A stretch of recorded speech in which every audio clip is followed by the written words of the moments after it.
Starting lineup, Nasus, Nunu, Y, Kaisa, Sona up against Jax, Zed, Sol, Yasuo, Rel. Rating of the picks for a lower ranked game. Nasus as a top. We're gonna bump Nasus up for the lower rank from a 6 to a 7. So that's a 7 for Nasus as a top. Nunu in the jungle, 7. Y as a mid, 6. Kaisa as a shooter, 6. Sona in support, 9. Jax as a top, 9. Sol as a mid. We're gonna bump Sol up for the lower rank from a 7 to an 8. So that's an 8 for Sol as a mid in the lower ranked. Yasuo as a shooter, 8. Rel in support, 10. Here in this late night game, we have this big woman with the big pings and the big attitude. It's a very interesting dynamic here. A pick that totally works but goes against conventional values. And this Kaisa player close to a mechanical genius. We're gonna have this Sona player raging early on. Gotta get rid of some of that mama bear energy. But she's going to tire herself out pretty quick, and after 10 minutes end up being about as quiet as a church mouse. And for myself, this was really kind of low energy, but I spent a lot of the game avoiding mistakes. And a lot of dodging for me, but still able to do some of those jungle objectives. And just so valuable when you can get those grubs for the team, and those buffs for the team. It's leading by example.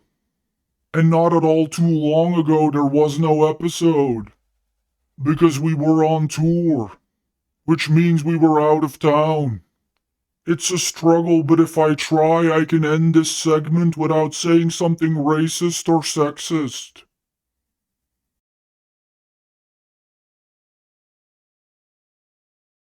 This matchup, mainly about the space balls and the groove balls. Just maneuvering around, and if it hits you, you'll have to start all over at the fountain.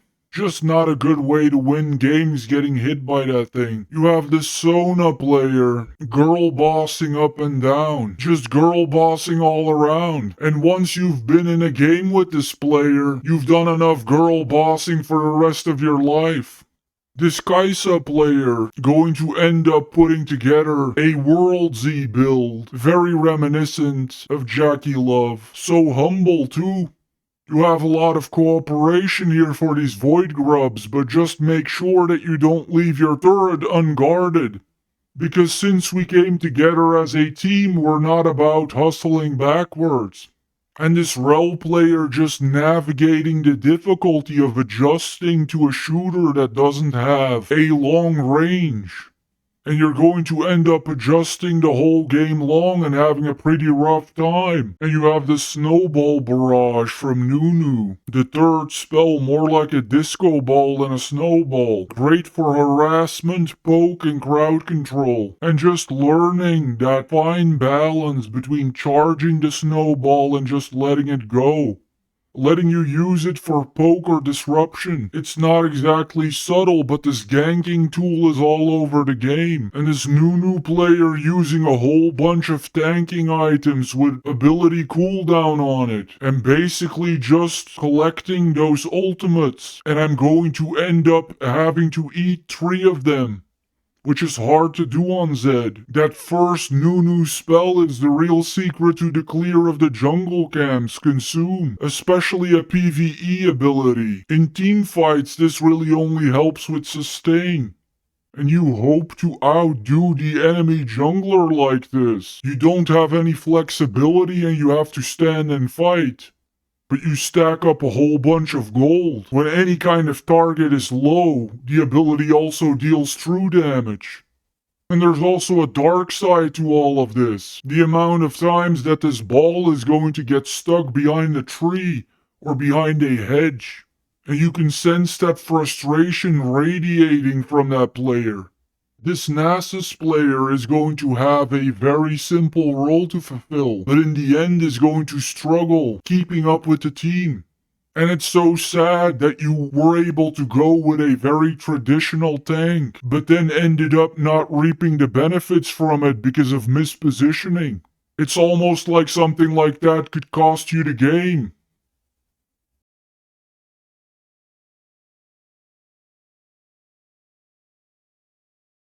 And Zed, when played correctly in the early game, just more of a gold lead guy than Nunu Willump. You don't have as much of a strict eye to the jungle control. Zed much more of a long-term investment. Very difficult to predict at high mobility. But if enemies are not outmaneuvering at all, you're going to be able to snowball with that tankiness of Nunu.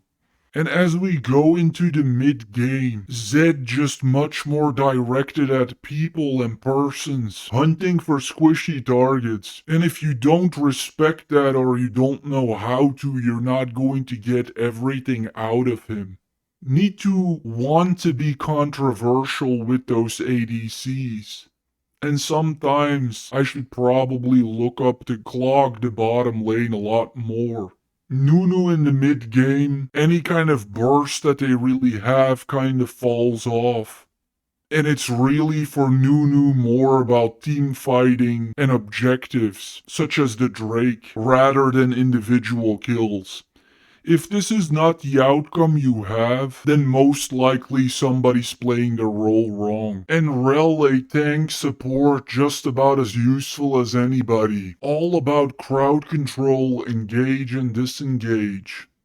Rel, strictly speaking, using a Pheromancy power, casually also known as Pony Up and Pony Down. And this works just so much better on people who have no idea what it means, because as the enemy, if you're completely inexperienced, you just believe that she's about to cast all sorts of things.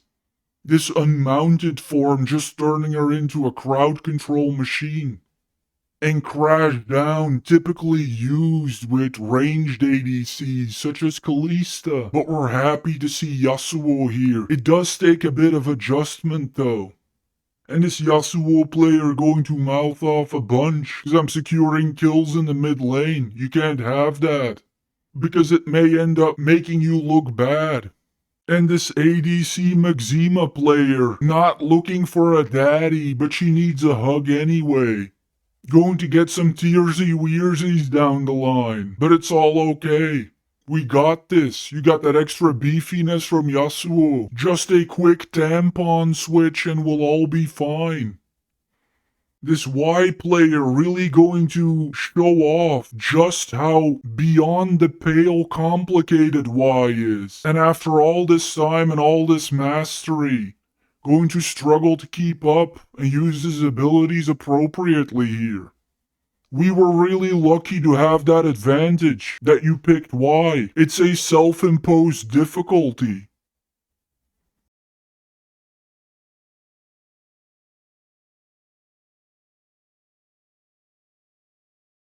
This is the fourth time and you finally learn you get away. I have to look into some more crit sources and maybe build around the collector a lot more.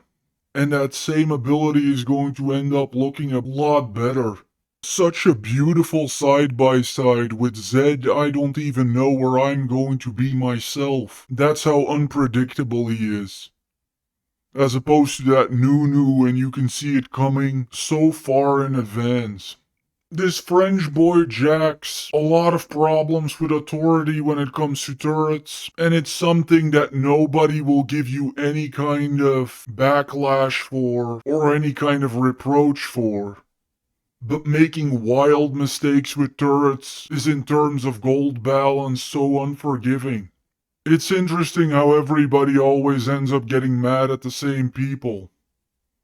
But that offensive shred potential from Jax is just going to give you an advantage when it comes to farming up XP.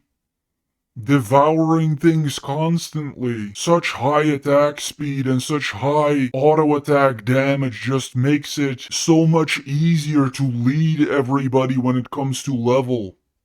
And with all the yelling and the blame game, you have to wonder if you're as tough as Yasuo, the tankiest marksman, and you're as tough as Rel, a literal tank. It's kind of mind-boggling that you get zapped so easily just from this Nunu coming through with the gank. There's something called Wit's End. You may want to get it, instead of just entirely ignoring defensive stats and situational stats. And isn't it such a dark thing how nobody can escape their true nature and their origin? With all this, you're a 40-year-old something man switch and a strong, confident woman.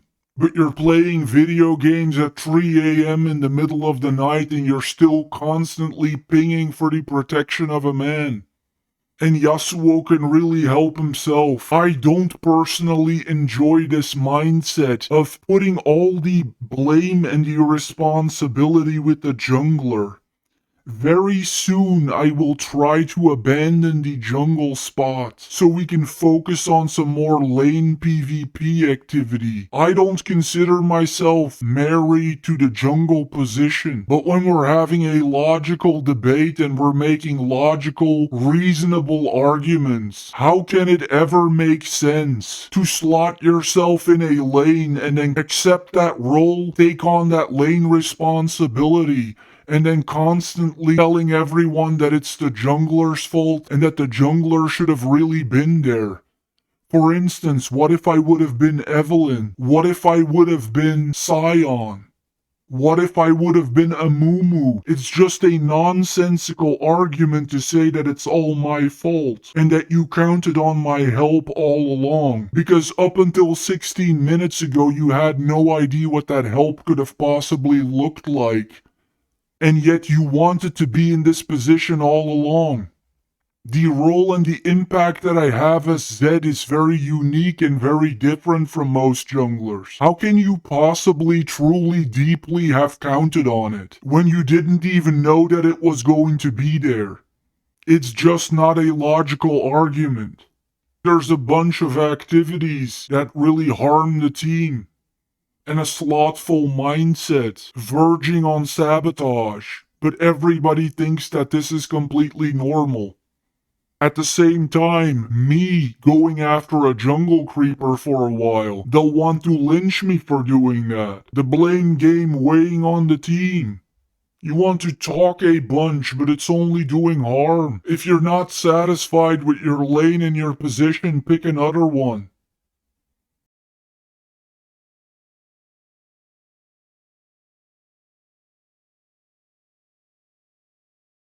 You have that Comet of Legend ability, the third spell of Aurelion Soul. You fly across the map in the direction you target, leaving a trail of stars in your wake. But just escaping with this ability so many times. You can only do so much though. This exceptional map mobility, you're reminding me of Ari. Aren't you adorable?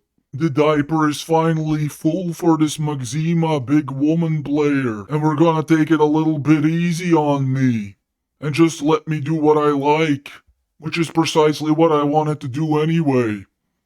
And if there's anything we learn from Worlds, it's that Kai'Sa excels at all kinds of chase downs. Perhaps Kai'Sa and Yasuo, a very fun matchup. A very solid champion that is horrible at chase downs versus the chase down king.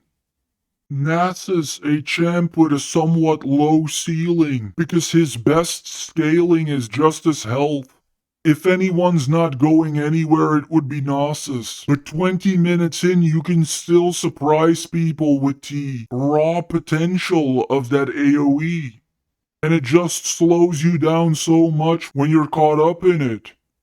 When you have a bunch of magic resist on you, it's not gonna do a damn thing to you, but without the magic resist, the AoE can still melt you.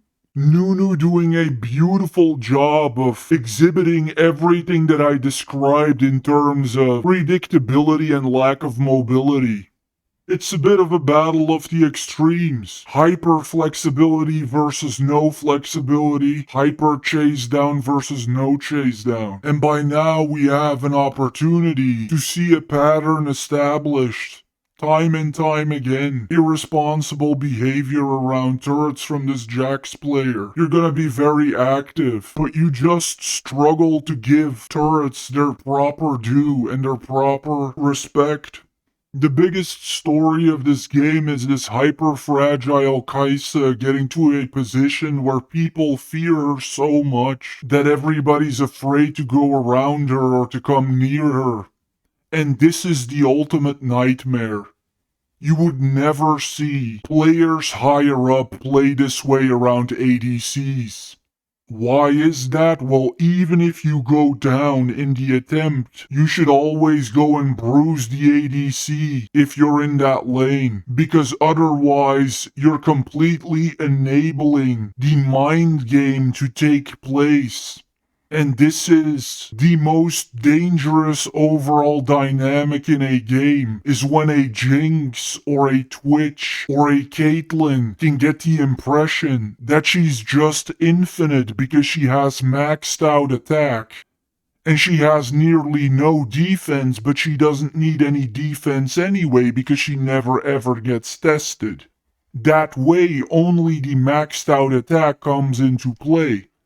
She never ever has to endure any kind of attack. And so, it's like her defensive stats that are so horrible don't even exist. It's as though she doesn't even have them. As though she's 100 out of 100 on everything.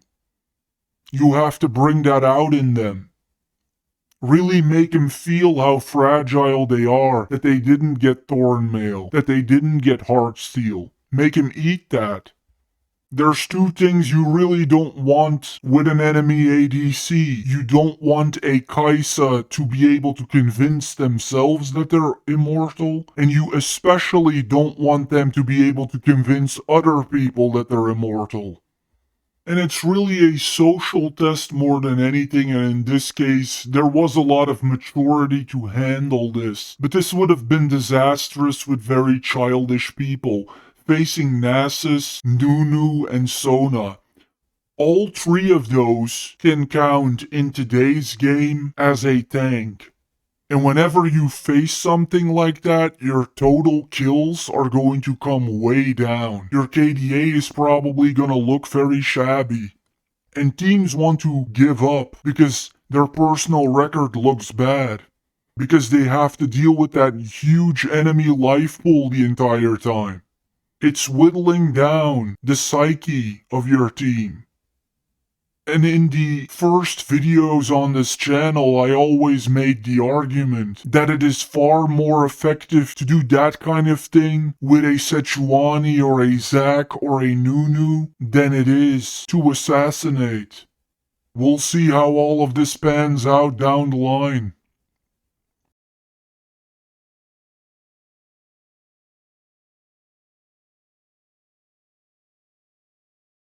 A little bit of a team fight situation happening here, but I'm not going to go for the apologetic death this time. And if anything happens in this matchup, it's going to be initiated by the ball. These jungle chickens getting caught up as well, unintentionally showcasing that Nasus stankiness, just taking those turret shots like it's nothing. In a weird way, he ended up being a good pick. You have this Y player missing with the ultimate. His aim is going to be off a lot of the time. But at least he has some basic understanding of what he's doing, which is already an accomplishment on Y, because you're just trying to make it as complicated as possible. With that third spell, Aurelion also has a lot of mobility to chase down enemies. You're just not gonna get away. It's kind of impressive the degree to which these minions are just being completely ignored. You don't want to start doing that repeatedly. This Sona player offering a lot of AoE healing to a team. But she's moody and she doesn't feel like it here. And for the lowest possible level, this is a very interesting composition. What you notice in these team fights with Nasus, Sona, and Nunu is that it's just impossible to miss. When you closely watch Sona, you get the impression that she's just mashing random buttons on the keyboard. As long as you're radiating something, you can be a part of the team and just push something and something will come out, and that's what you're doing here. And really, in team fights, you just get that basic damage from Steel Tempest from Yasuo here. The knockup isn't really going on. Got a lot going on and you can't line everything up properly. It's just mashing Q. You have a lot more flexibility with Kai'Sa in the middle of a team fight, but just so squishy. Kai'Sa's able to stack that passive, you combine your Q with your R, and go in for huge damage spikes. A lot of that mobility can also be used to escape, so you don't have to go down with the ship.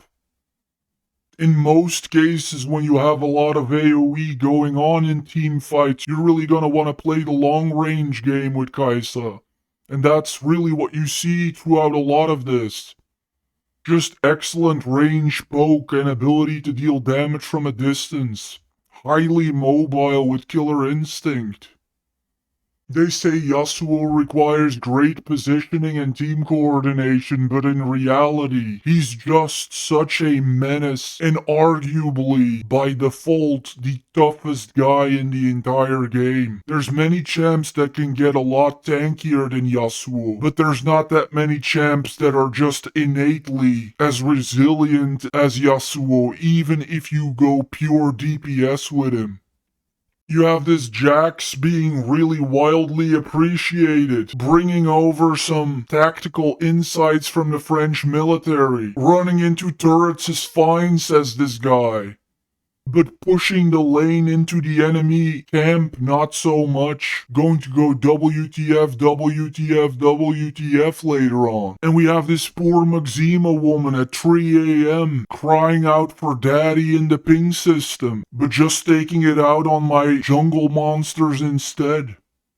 Let's have a look at these champs. Let's have a look at how they interacted with each other. Let's break it up into small bits and pieces. We have this Jax. Habit more than anything, if you're asking me. Just a virtue of predictability and learning patterns. You remind me of machine learning. You don't have much going on upstairs, but you just keep repeating the same thing over and over again until you learn how to handle it.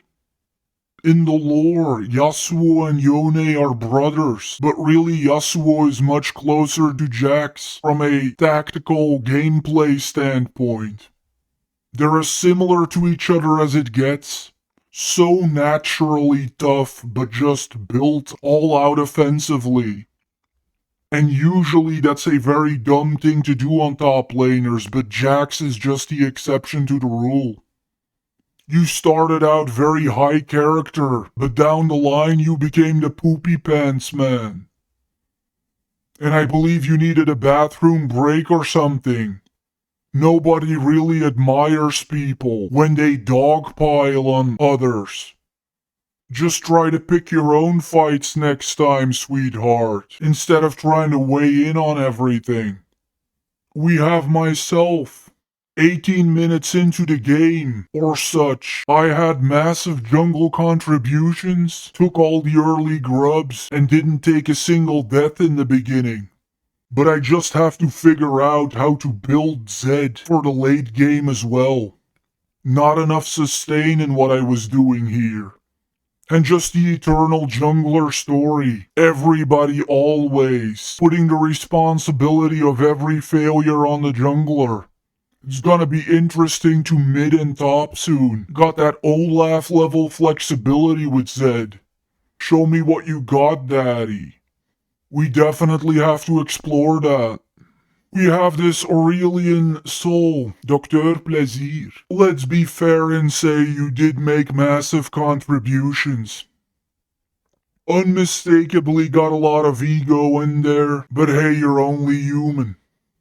Generally speaking, this is really the kind of mid that you want. We have this Maxima Yasuo player, and Yasuo is an interesting pick to go with for a middle-aged woman playing video games in the middle of the night. You were playing League of Legends like it was Messenger or WhatsApp, but you knew very well what your champ could take, and just so many people so used to what is going on here. Yasuo, contrary to what people say, just so forgiving. You had no kind of in and out game, but you also just don't need it on Yasuo. Just so ridiculously naturally strong. We have this Rel player. You did a great job functioning as some kind of medium for this Maxima.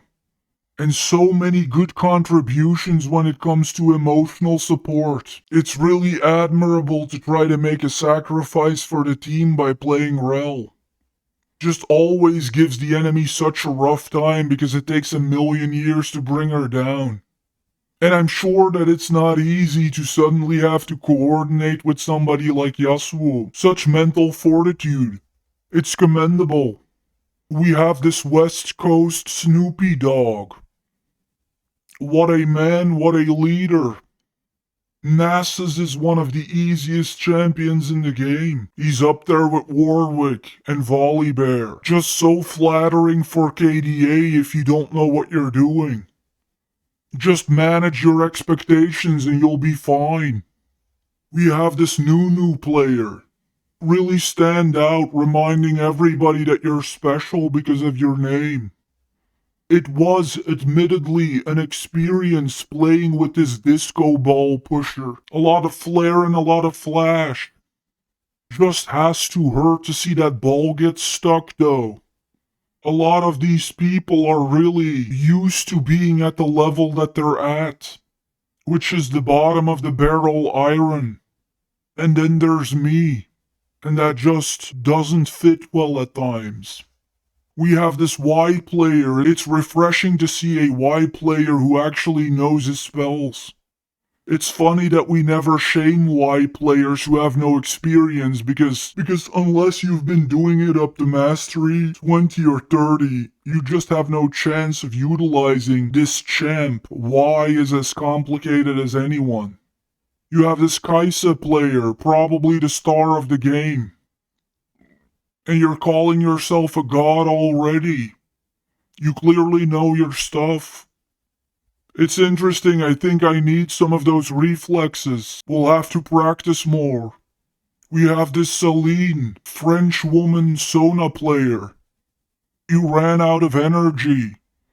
And that toxicity really weighed on your team. It's a lot of energy that you're expending just to bring everybody down. I'll take it though, it's like I have 5 allies instead of 4, and just my kind of jam, much like Doflamingo, just taking advantage of that emotional instability. I feel like it's lore appropriate, it's something that Zed would do in the real Runeterra world. All in all, very satisfying experience, and at 34 minutes in, we're just dead even. You have this big woman Maxima energy and you're just farming that jungle like it's yours. It's interesting to take a stance like this. It should be fun to see where it leads us. Just so many people mad at me and you're getting me fired up.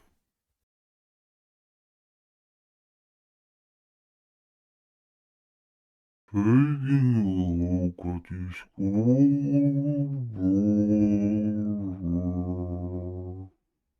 Look at this is highly entertaining.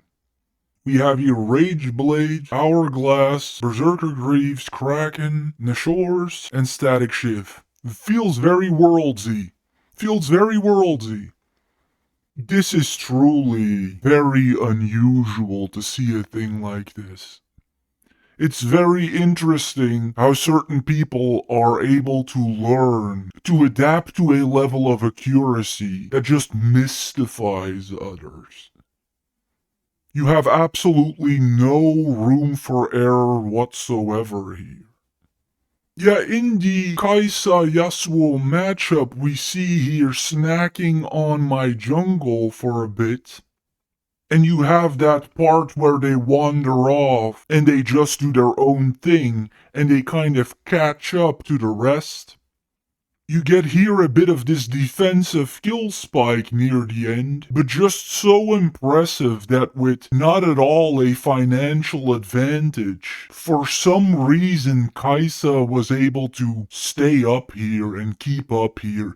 Definitely on average to create a situation like this, where a Kaisa on an almost 1v1 clearly dominates Yasuo, you most definitely will have to create a total carry situation for Kaisa where she can completely financially thrive. But in this case, there is no such thing going on, and this is all just mechanical brilliancy and greatness. Here between me and Nunu, we see that effect of just being able to do your own thing as a tanky obstruction and never having to worry about repositioning or anything because you're just all about out-tanking the other guy. And this can either go very poorly for you or very well, and in this case it went very well. We see also that psychological human effect on constantly being called out that you're farming too much, and you end up roaming looking for lanes to protect. This Rel here, a demon of ward placement with 50 wards placed, opposed to my 13 wards placed, opposed to the top laner, for instance, with 3 wards placed. And just not giving your teammates any kind of perspective and anything to look at like that. Moving on.